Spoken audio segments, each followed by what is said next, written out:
Hey everyone, this is me, Savya here. मैं आपके लिए लेके आई हूँ एक और रीडिंग जो कि होगी for whoever needs it. Topic reading का रहेगा उन लोगों के लिए जो राइट नाउ नो कॉन्टैक्ट की सिचुएशन में है और जानना चाहते हैं कि करंटली पर्सन आपके बारे में क्या सोच रहा है, क्या फील कर रहा है. Let's find out. इस रीडिंग में हम उनके मैसेजेस भी ऐड करेंगे, सो स्टे ट्यून्ड. और रीडिंग शुरू करने से पहले रिमाइंड करवा दूँ कि ये एक जनरल रीडिंग है, सबके साथ मैच कर भी सकती है और नहीं भी. सो जो बातें जो मैसेजेस मैच करते हैं उन मैसेजेस को पिक करो और बाकी सबको छोड़ दो. अगर आप पर्सनल रीडिंग्स चाहते हो पेपॉल से इजी बेसिस पेमेंट कर सकते हो. सब तभी रीच आउट करो ताकि आपका भी टाइम वेस्ट नहीं हो और मेरा भी. सो लेट्स सी कि क्या सोच रहा है आपका पर्सन आपके बारे में राइट नाउ जब आप नो कॉन्टैक्ट की सिचुएशन में हो. Seven of Wands, Queen of Wands, Knight of Pentacles. Honoring the deck, we do have Four of Swords. To be honest, आपका पर्सन आपकी तरफ एक्शन लेना चाह रहा है. राइट नाउ वो अपने आप को गियर अप कर रहा है, प्रिपेयर अप कर रहा है. बट मुझे लगता है कि आपके पर्सन बहुत ज़्यादा कुछ सोचते हैं और एक्शन लेने में देर करते हैं. To be honest right now अगर हम देखें तो मुझे लगता है कि आपका जो पर्सन है स्पेशली वो लोग जहाँ पर आपके पर्सन के एंड से जो ब्लॉक रहा है कमिटमेंट को लेकर या ब्लॉक रहा है, उनको उनके पास टाइम नहीं होता था कनेक्शन को लेकर, वो आपको उस तरह से टाइम नहीं दे पा रहे थे, चाहे वो रिस्पॉन्सिबिलिटी सी फैमिली की तरफ से, वर्क की तरफ से, उनके अपने करियर की वजह से. मुझे लगता है कि इन दैट सिचुएशन शायद उनके पास कहीं ना कहीं अब थोड़ा बहुत टाइम निकल पा रहा है जिसके लिए वो सोच रहे हैं कि शायद वो आपको रीच आउट करें तो बातचीत हो पाएगी उनकी आपसे. बट मुझे लगता है कि इट्स मोर लाइक आपका पर्सन आपकी तरफ ड्रॉन ज़रूर है, यू नो, अट्रैक्ट होता है आपकी तरफ, आपकी फिजिकल ब्यूटी की तरफ अट्रैक्ट होता है. But at the same time बात तो तब बनेगी जब ये पर्सन इस कनेक्शन में आकर स्टेबिलिटी शो करे, कंसिस्टेंसी शो करे. मेजॉरिटी लोगों के लिए हो सकता है कि आपका कनेक्शन ऑन एंड ऑफ रहता हो इस इंसान के साथ, क्योंकि कहीं ना कहीं ये फुली प्रिपेयर्ड होके नहीं आते हैं आपके पास कि इनको क्या चाहिए, इंटेंशंस को लेकर क्लियर नहीं होते हैं. बात करने का दिल करता है, मिस करते हैं तो आपसे बात कर लेते हैं. But at the same time जो ऑनगोइंग इश्यूज़ हैं या जो ऑनगोइंग मैटर्स हैं जिसकी वजह से आप लोगों के दरमियान में नोका झोंकी रहती है, मुझे लगता है कि जब तक उनके ऊपर ओपनली बात ना की जाए कनेक्शन स्टेबल नहीं हो सकता. गिवन सर्कमस्टांसेस में वो सोच रहे हैं, अपने आप को तैयार कर रहे हैं कि वो आपकी तरफ एक्शन लें, क्योंकि वो फिर से आपको मिस कर रहे हैं. फिर से का वर्ड इसलिए यूज़ करें कि मुझे लगता है कि this is something that has been going on. लेकिन स्टेबिलिटी के साथ एक अगर स्टेप लेगा आपका पर्सन, जो कि लग रहा है कि लेगा, क्योंकि इट्स मोर लाइक इस कार्ड से you know it's more like a very slow energy. लेकिन इस कार्ड के साथ आई कैन कन्फर्म कि इसके जहन में थॉट्स आ रही हैं. पहली दफ़ा हो सकता है या हो सकता है कि आती हों और चली जाती हों, बट लग रहा है कि कुछ स्टेबल स्टेप लेने के लिए शायद अपने आप को प्रिपेयर कर रहे हैं आपकी तरफ. Let's see more cards here.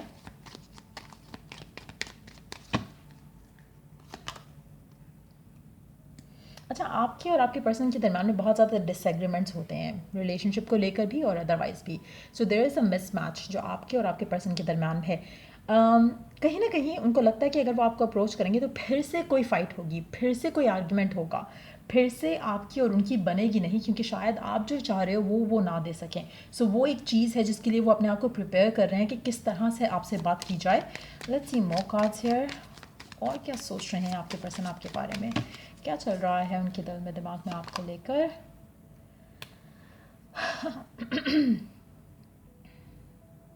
आपका पर्सन आपके ऊपर नज़र ज़रूर रख रहा है. शायद उसने अभी तक आपको अप्रोच नहीं किया है नो कांटेक्ट में होते हुए, लेकिन वो डेफिनेटली आपको स्टॉक कर रहा है, नज़र रख रहा है कि आप क्या कर रहे हो अपनी ज़िंदगी में, क्या चल रहा है आपकी ज़िंदगी में राइट नाउ.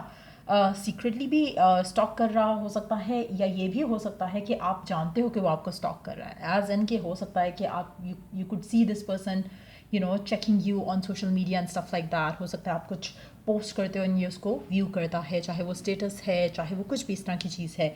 लेकिन ये भी हो सकता है कि किसी फेक आईडी से आपको स्टॉक कर रहा हो. तो कहीं ना कहीं पर्सन आपकी तरफ अट्रैक्ट ज़रूर हो रहा है, but at the same time मुझे लगता है कि इस इंसान को थोड़े और इमोशंस लगेंगे to open up, to talk, to communicate with you.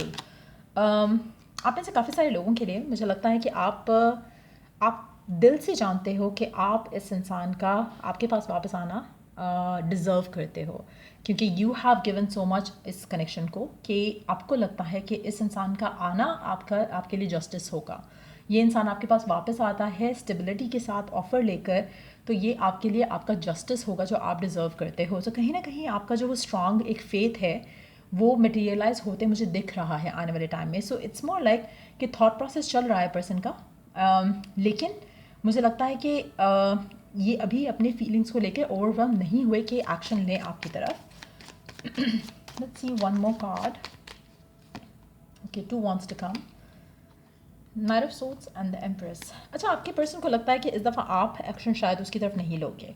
Again मुझे like I said earlier in the beginning कि मुझे लगता है कि आपका कनेक्शन काफ़ी हद तक ऑन एंड ऑफ रहा हो सकता है, जिसकी वजह से एक वही चीज़ है जिसको आप बार बार रिपीट करते हो इस कनेक्शन में रहते हुए।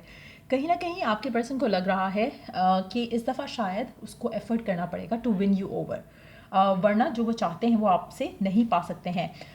सो इसलिए वो सोच रहे हैं कि कनेक्शन को सीरियस लेते हुए आपकी तरफ एक्शन लें, अपने आप को प्रिपेयर करते हुए फॉर कमिटमेंट या for marriage, for a stable offer जो कि लास्ट करे।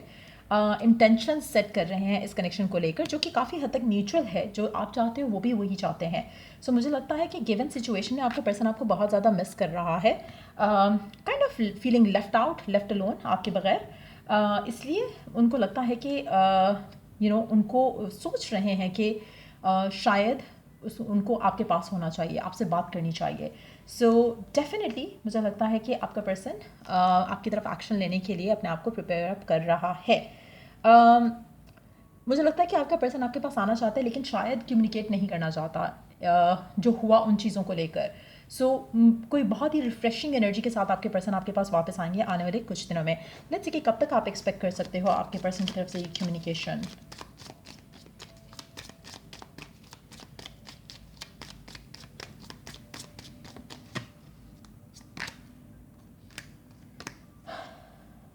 आपका नया रोमांटिक चैप्टर या रोमांटिक फेज इस इंसान के साथ शुरू होने वाला है बहुत जल्द। एक चीज़ मैं यहाँ पे मेंशन कर दूँ कि आपकी पर्सन से जो आपको कम्युनिकेशन आने वाली है ये सिर्फ उन लोगों को आ रही है, क्योंकि मैंने क्वेश्चन किया था कि कब तक आप एक्सपेक्ट कर सकते हो, तो उसमें मुझे लगता है कि जब आप ख़ुद को वैल्यू कर रहे होगे तब आप ये एक्सपेक्ट कर सकते हो। आप में से कुछ लोग बहुत जल्द इस वाइब में ऑलरेडी या तो आ चुके हैं या आने वाले हैं। उनके लिए तो it's gonna happen may be इसी हफ्ते में, मे बी आने वाले एक हफ्ते में, ज़्यादा से ज़्यादा एक महीने के अंदर अंदर। लेकिन अगर आप अपने आप के ऊपर काम नहीं कर रहे हो और आप चेजिंग एनर्जी में हो इस इंसान को लेकर, तो मुझे लगता है कि it's time for you to value yourself. जब आप वैल्यू करोगे ख़ुद को और इसको स्टॉक करना बंद करोगे, तब ये पर्सन आपको स्टॉक करेगा, तब ये पर्सन आपके लिए वो एनर्जीज फील कर पाएगा जो कि यहाँ पर मुझे लग रहा है कि ये पर्सन कर रहा है। अगर आप में से वो लोग जो लो सेल्फ इस्टीम में है राइट नाउ और बहुत ज़्यादा बेगिंग वाली एनर्जी के साथ इस इंसान का क्रेव कर रहे हैं, इस इंसान का मैसेज चाह रहे हैं, तो उनके लिए ये टाइम अभी और लग सकता है, क्योंकि आपकी एनर्जीज जब तक बदलेंगी नहीं तब तक ये पर्सन की एनर्जीज नहीं बदलेंगी। यहाँ पर अगर मैं आपसे कहूँ दिस इज़ यू, तो ये पर्सन डेफिनेटली इस एनर्जी में है। लेकिन अगर आप इस एनर्जी में हो तो ये पर्सन इस एनर्जी में जो हमने यहाँ पे बात किया उस एनर्जी में नहीं है, फिर ये ऑपोजिट हो जाएगा। आप में से वो लोग जो राइट नाउ चेज़ कर रहे हैं इस इंसान को, तो आपका पर्सन चिल आउट कर रहा है। अगर आप चिल आउट कर रहे हो तो आपका पर्सन आपको चेज़ करने वाली एनर्जी में आ रहा है, वरना आप होगे उसको जो आप उसको सोचोगे कि मैं मैसेज करूँ या कॉन्टैक्ट करूँ because I am missing, I am feeling lost about without this person. अगर ये आपकी एनर्जी है तो ये आपके पर्सन की एनर्जी नहीं है। So it is either you are feeling stable और ये पर्सन इज़ फीलिंग स्टेबल। अगर आप स्टेबल फील नहीं कर रहे हो तो आपके पास ये कम्युनिकेशन नहीं आ रही है। हो सकता है कि आने वाले दिनों में आप सोचो कि मैं पर्सन को रीच आउट करूँ, जो कि गलत होगा। अगर आप चाहते हो कि पर्सन आपको रीच आउट करे और वो ये सब स्टेप्स ले आपकी तरफ, तो उसके लिए आपकी ये एनर्जी होनी चाहिए, जो कि अगर नहीं है तो get into that vibe और फिर कम्युनिकेशन आपके पर्सन के साथ आपकी बहुत जल्द हो पाएगी। 1 से 2 हफ्ते लग सकते हैं, मैक्सिमम मैं कहूँ तो 1 महीना लगेगा, लेकिन अगर आप खुद को वैल्यू कर रहे हो सिर्फ और सिर्फ तब। लेट्स सी कि आप क्या गलत कर रहे हो गिवन सर्कमस्टांसेस में जिसकी वजह से आपकी कम्युनिकेशन नहीं हो पाई है अभी तक।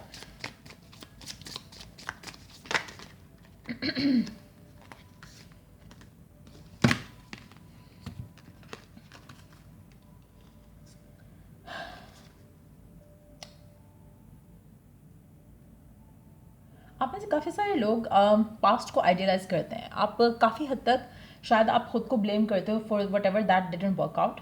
नेगेटिव फील करना, फियर करना पास्ट को लेकर कि जैसे आपसे कुछ गलती हुई है इसलिए सिचुएशन ऐसी है, in terms of giving more power to the other person, वो सब नहीं करना है आपको। कोशिश करो कि जो आप गुस्सा हो जाते हो, जहाँ पर ये भी एनर्जी आई थी, मुझे लगता है कि ये भी चीज़ एक ऐसी है जो कि आपको आपके पर्सन के साथ जब भी कम्युनिकेशन होती है तो you don't have a positive vibe. तो जब पॉजिटिव वाइब नहीं है, एंगर अंदर भरा होगा आपके अंदर, तो आप दोनों की बात जो है वो ओपनली एंड पॉजिटिवली नहीं हो सकती है। So try to keep a check on your temper. और एक और चीज़, जैसे मैंने पहले कहा, आप अगर सेम साइकिल रिपीट करते आए हो तो you have to talk sense this time. जब आपकी पर्सन से बात हो तो मेक श्योर कि आप इस दफ़ा सिचुएशन को रिजॉल्व करने की कोशिश करो। जैसे होता है ना कि एक होता है कि आप बैंडेज लगा देते हो किसी चीज़ को, उसको हील, मतलब you know it's small like you need to treat the issue, the zakham, the pain, the suffering. Treat नहीं करोगे तो वो सेम चीज़ ओवर एंड ओवर अगेन जो है वो फिर से होती रहेगी। So you have to take action कि आप अपने पर्सन के साथ जो करंटली ऑनगोइंग इश्यूज़ हैं उसके ऊपर बात करो, उसके ऊपर कम्युनिकेट करो ओपनली एंड ऑनेस्टली। उसके बाद आपकी सिचुएशन आपके पर्सन के साथ बेहतर हो सकेगी। इट्स मोर लाइक कि open communication is a must, specially अगर आपका साइकिल बार बार रिपीट होता है पर्सन के साथ उस सिचुएशन में। सो या ये रीडिंग आप लोगों की अगर आपको हेल्प किया हो, गाइड किया हो, तो लाइक शेयर सब्सक्राइब जरूर करो। चलिए द नेक्स्ट रीडिंग आप लोगों के लिए। Take care, bye.